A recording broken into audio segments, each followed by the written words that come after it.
Now, the high-octane political developments have now culminated into the appointment of the new Chief Minister of Rajasthan by the BJP party High Command. In fact, it is Bhajan Sharma who has been appointed as the Chief Minister. He is an upper caste Brahmin and has kept a low profile. In fact, he was made to fight the Sanganer constituency in Jaipur for the first time around. And he won the constituency election and has now been appointed as the Chief Minister. In fact, there are two Deputy Chief Ministers that have also been appointed, which include Diya Kumari, who won the election from her assembly constituency, and Prem Chandra Bhairwa. There is also Vasudev Devrani, the Speaker, who is going to take charge of the appointment for which he has been picked in the few days' time. All right, let's start off this conversation. I'm going to start it with Rajalakshmi Joshi. Rajalakshmi, the party high command has carried on with its pattern, whether it is Chhattisgarh, whether it is Madhya Pradesh, and now finally Rajasthan. But there has been a digression when we talk about how the OBC and the tribal leaders were picked for the other two states.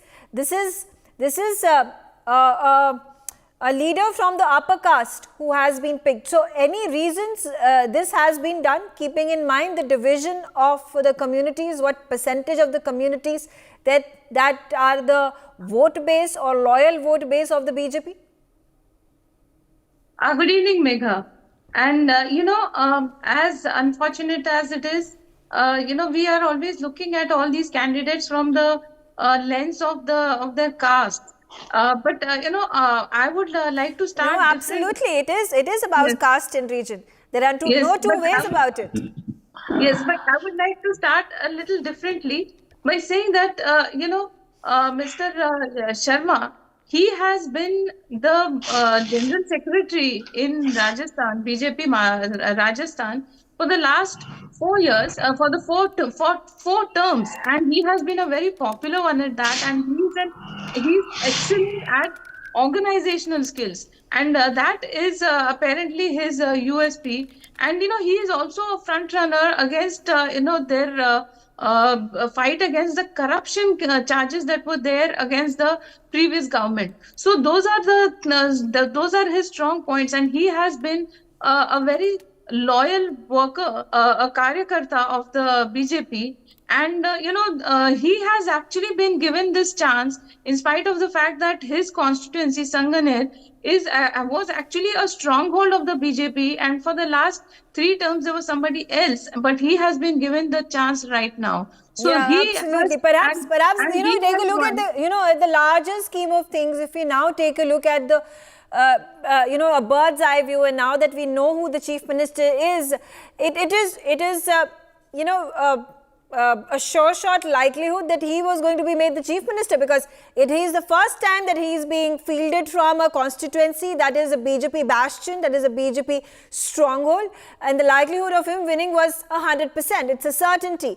And while my colleague had, after the election win on 4th of December, did end up speaking with him, he was obviously tight-lipped, and he said it is dependent on what the party high command decides. So he had a poker face and he was playing his part, and now he is the Chief Minister.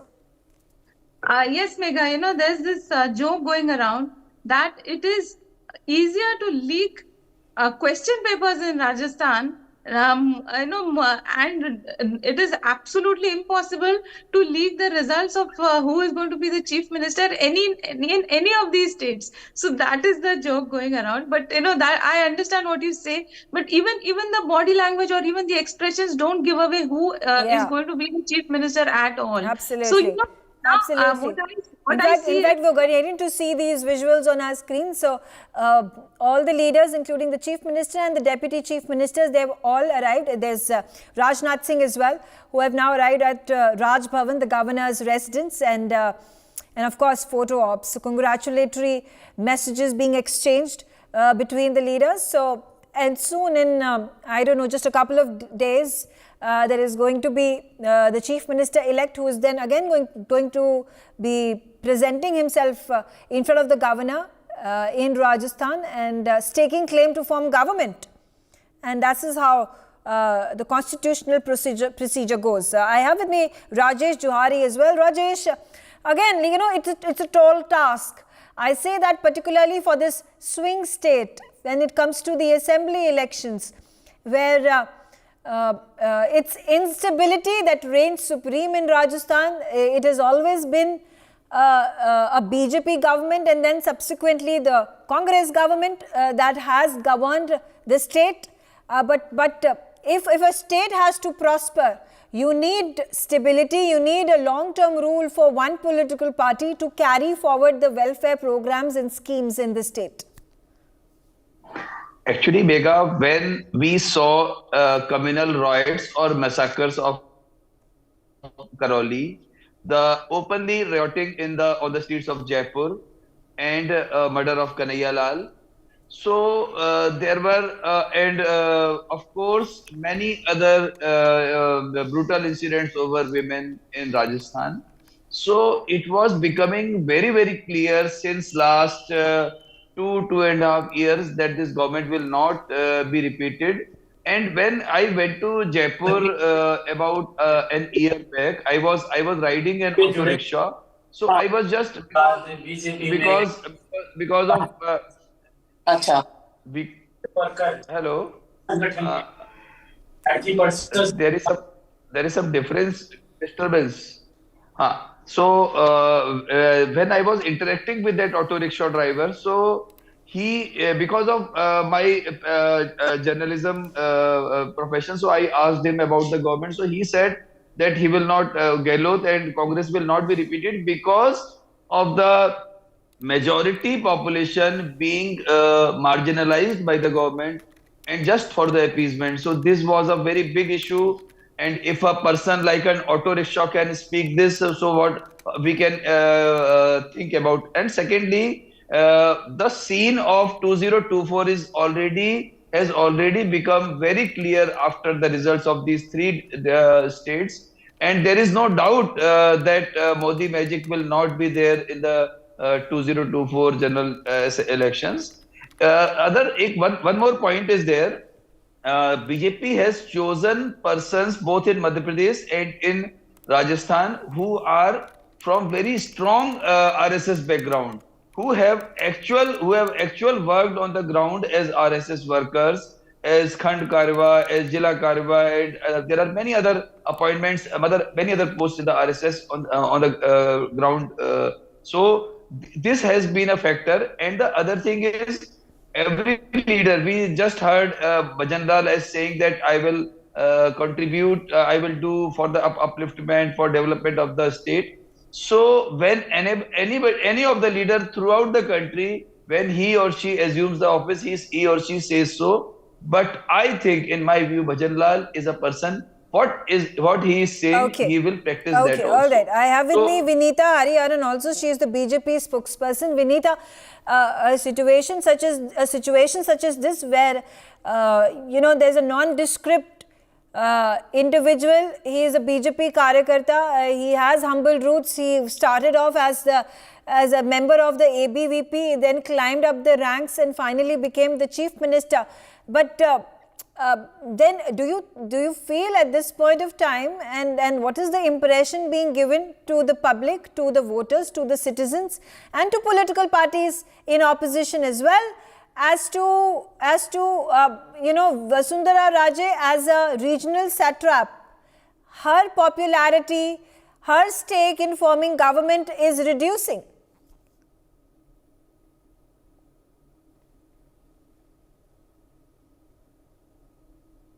Can you hear me, Vinita? Yes, I didn't know the question from me. I just missed it. Yeah, so as we said, so just as we saw yesterday with the results of Madhya Pradesh, and then also continuing the same line as Chhattisgarh and now Rajasthan also, we have this kind of meritocratic leaders at the grassroots level being promoted and being actually given chances, opportunities for leadership, because there always has to be a change. The only thing that's constant in the world is change, as they say. So therefore, BJP believes in dynamism, BJP believes in movement, BJP believes in rotational leadership, and you can't have the same person, holding the mantle all the time for 20, 30 years. So therefore, there is a need for the top level leadership to hand over the mantle to the middle level as well as the bottoms up leaders. So that's what we're seeing. That's the surprises that we're seeing. Very, very pleasant surprises, I must say, in all the three states. The choice of leadership is excellent. Par excellence, because this is the reflection of the ethos of the government and of the ethos of the party. The BJP, which is promoting meritocracy, is promoting transparency, promoting honesty, promoting hard work and diligence more than anything else. Right. Even if does this also share, does this also reflect the confidence of the BJP? Because we were seeing, possibilities of factionalism, because right after the elections were won, Vasundhara Raje's residence was being bombarded with a number of MLAs. About 40 to 45 of these MLAs had come to meet Vasundhara Raje. Now, there was speculation, right, that there could be, a leverage that could be used by Vasundhara Raje to become the chief minister. It's quite the opposite that is being witnessed, because it's being told, as per reports, that it was Vasundhara Raje herself who had proposed the name of Bhajan Lal Sharma. Yeah, so absolutely. I think, this is the kind of the overarching spirit of the Bharatiya Janata Party, the Jan Sangh, and the ethos of, the Karyakarta ethos, which it sounds cliche, but it is a very, very prevalent kind of spirit that is there within the party, where everybody gets subsumed within the robust organizational framework of what the party represents. So I think at the end of the day, we all submit ourselves to this overarching spirit of nation building. It sounds very tall, the concept, but that is what it is. It's ideology being practiced.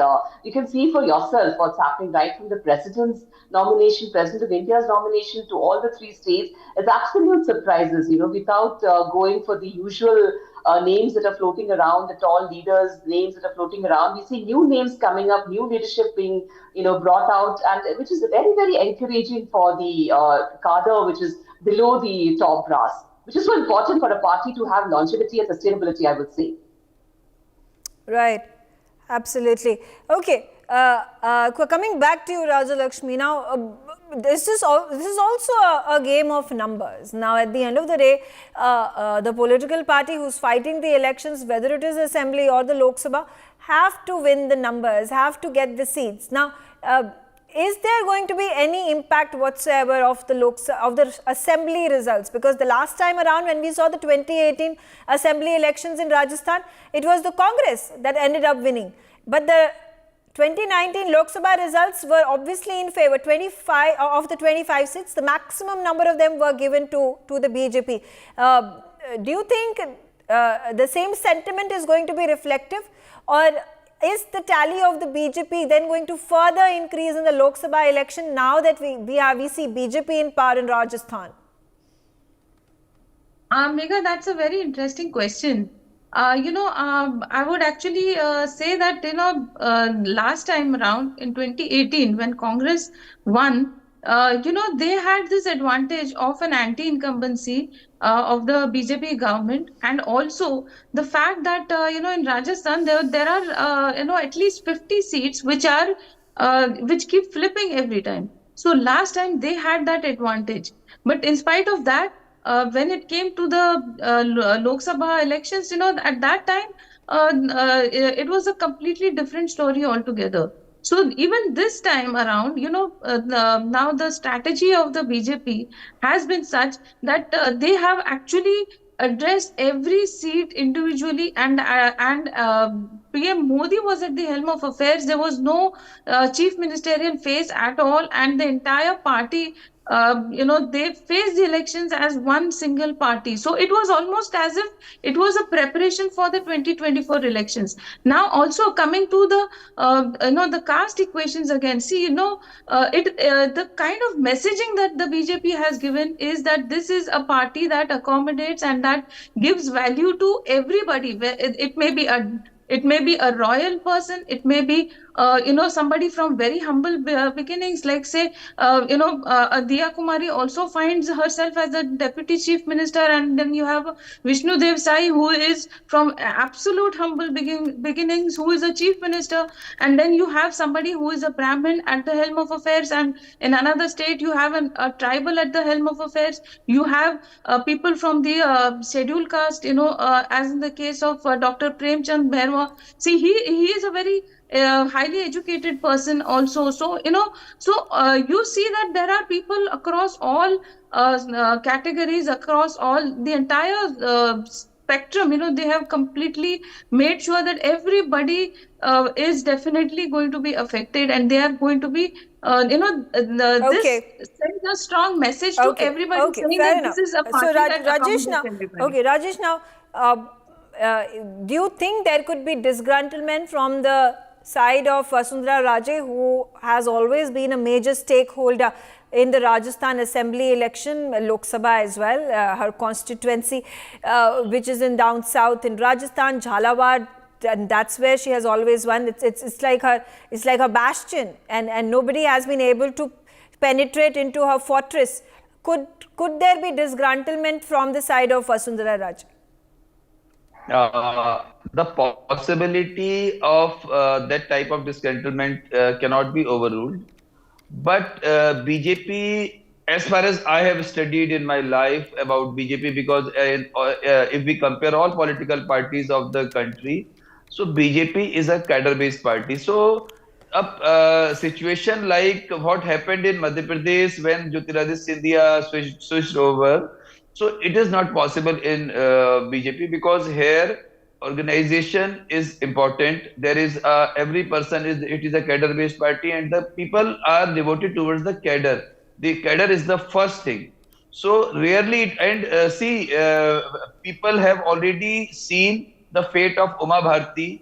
They have already seen the fate of other Kalyan Singh. So what happened? Even such great leaders were sidelined by the party, and they were nowhere, and they had to come back to the party again. So this is see, another thing is, today the party is led by two persons who are very genius. And I would like to say, yesterday I was on a TV debate, and somebody was anchor was saying about suspense, about the suspense theory, ki what is there. So I said, somebody has studied, some leader has studied Chanakya Niti, some leader has studied Vidur Niti, some has studied Sun Tzu's Art of War. But I think Modi Shah have studied amalgam of all those books. Okay. And yes, and they are experts in how to move, how to secretly move, and how to influence people. So I don't think any possibility regarding danger to the government is there. Okay, all right. Quickly, a word from you then, Vinita. The Lok Sabha election is on the anvil, and particularly with regards to the satraps, whether it is in Karnataka, where B.S. Yediyurappa used to at one point of time have a stronghold in the state of Karnataka, or for that matter, and has continuously won elections in Karnataka, or for that matter, the name that has been created for herself by Vasundhara Raje, again a satrap, seen a strong face, a stronghold that she has in southern Rajasthan, and by virtue of it in the entire state of Rajasthan. So is the era of these strong regional leaders within the BJP has now formally ended? So like I said last, in the earlier section, it's about promoting the organization, it's about promoting the cadre, it's about promoting honest, dedicated karyakartas on the ground. So, in a way, we would not have any kind of monopoly over any kind of state. No leader would have a monopoly of over any state, So nobody, India is not anybody's kind of, fiefdom, or anybody's anybody's property, so to speak, not a private property of any leader. So therefore, it is in that spirit. It's the spirit of nation building, it's the spirit of the cadre, it's the spirit of the organizational framework that BJP represents, and above anything else, it's the nation building ethos, and into which all of the Karyakartas are subsumed and they work towards that goal. So I think, as you said, satraps and these kind of monoliths and the monopolies over states would definitely see an end. Okay, all right. Quickly then, Rajalakshmi, even if regional leaders are working well, their dynamics with the people, the vote banks is working, and still being removed from their positions because they might just become bigger than the party leadership at the High Command in Delhi. Is that sort of a trend also being followed? Is that sort of a pattern also being followed by the BJP High Command? Megha, I would differ slightly with this, this thing about somebody becoming bigger than the central leadership. I would say that because that's what's happened in the Congress when we take a look at Ashok Gehlot, or we take a look at in Karnataka where you have Siddaramaiah and DK Shivakumar. So it's nothing in the situation that the Congress and the Gandhis find themselves in is they can't really do anything about it. Megha, there is a little difference in what happens in the BJP and what is happening in the Congress. So in the BJP, it's like, like for example, Shivraj Singh Chauhan ji, he has been the chief minister for 18 years, and in spite of this heavy and anti-incumbency, in spite of all of that, he got such a wonderful result, and yet he looks at himself as a normal karyakarta. And if you have listened to what all these leaders have been speaking, they have all said, I am not in the race to be the CM. So it is the exact opposite in the Congress, where people have been declaring themselves to be the chief ministerial candidate, and they have been going around at the cost of losing votes for their party. Like for example, Mr. Baghel has been going around in Chhattisgarh declaring himself as the chief minister, knowing very well that T.S. Singh Dev, his constituency is not going to vote for the Congress if they feel that T.S. Singh Dev is not going to benefit from it. Okay. Similarly Similarly in the Rajasthan also, Mr. Pilot's people, they are obviously miffed, but then that kind of a thing keeps going on in the Congress, where people are they fair enough. do that. Fair enough. You've made your point. All right. I'm also out of time, but a key takeaway from this appointment of the Chief Minister in Rajasthan is whether this is going to turn the fate of Rajasthan for the betterment of the state, keeping in mind a swing state, instability has been a big factor, a point of disgruntlement for the people of Rajasthan. Could a new Chief Minister, a face with a very low profile, could turn things around for the state? That's a wait and watch game.